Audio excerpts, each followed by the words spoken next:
For lunch today, there is the pasta bar, a toasted cheese sandwich, or the sweet heat barbecue pulled pork on a roll.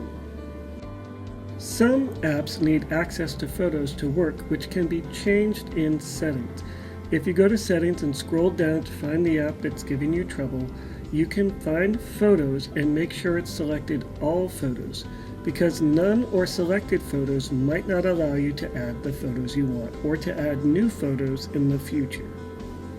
For band today, first period 7th and 8th grade percussion, third period 7th and 8th grade clarinets and saxophones, fourth period 7th and 8th grade band, sixth period 6th grade band, seventh period 7th and 8th grade trumpets, eighth period 7th and 8th grade low brass.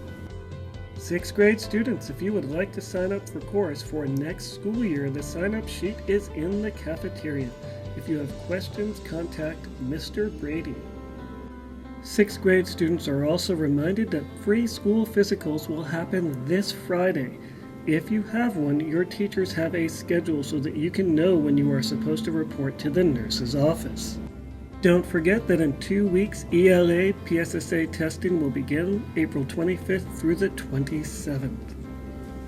Thursday, May 4th, there will be a family fun fair from 4 to 7 p.m. in the Juniata County Fairgrounds with free carnival games and food.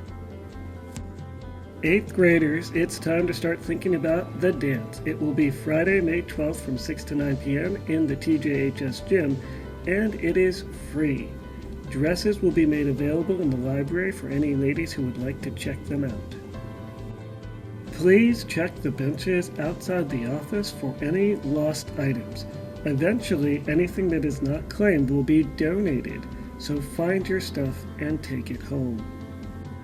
Breakfast tomorrow should be the fruit and yogurt parfait with graham crackers or the sausage, egg, and cheese on a croissant. Now, please rise for the flag salute.